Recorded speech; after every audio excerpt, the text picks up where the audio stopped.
ZP आणि पंचायत समिती निवडणुकीमध्ये बारामती इंदापुरात मोठं राजकीय उलथापालथ सध्या पाहायला मिळते। इंदापुरात दोन्ही राष्ट्रवादी एकत्र आलेत, पण आता हर्षवर्धन पाटलांचा पवार विरोध हा मवाळ झालेला आहे। अजित पवार आणि हर्षवर्धन पाटील यांनी एकत्र लढण्याचा निर्णय घेतलाय।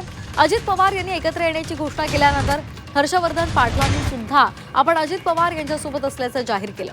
दोन्ही राष्ट्रवादी एकत्र आल्यामुळे इंदापुरात आता भाजप विरुद्ध दोन्ही राष्ट्रवादी असा सामना होणार आहे। अचानक पवार विरोधी आघाडी फुटल्यामुळे भाजप नेत्यांचा संताप झालाय।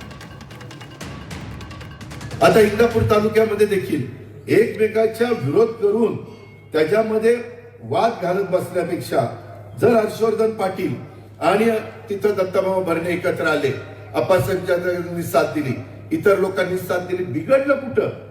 एक होतं आम्ही वेगवेगळे भांडलो की काही जणांचं भावतं ते नाराज होतात। ही एकत्र आल्यावर आपल्याला कशी किंमत येणार? अरे पण तुम्हाला किंमत येण्याच्या करता आम्ही एकमेकाच्या उरावर बसायचं का कशावर बसायचं? कशा करता रे बाबा? राजकारणामध्ये विचाराची लढाई असते, मुद्द्यांवरची लढाई असते।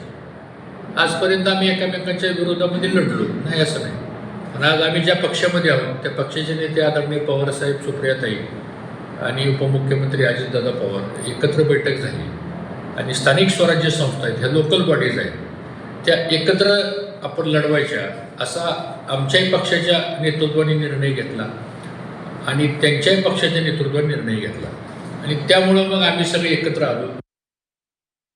आमचं भांडण काही काय बांधाचं भांडण नाही, आम्ही काही एकावरती आमचे काय दोघांच्या गुन्हे दाखल नाहीत।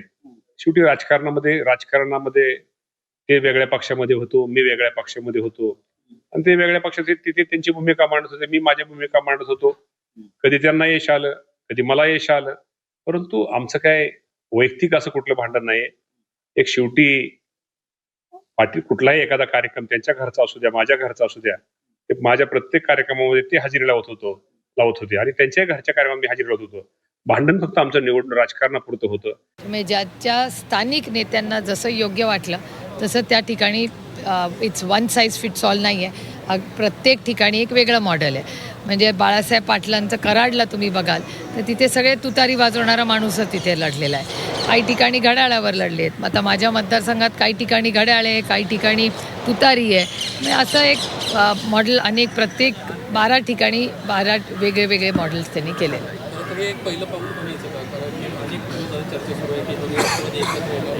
नाही कामापुरतं आम्ही एकत्र आहोतच आत्ता।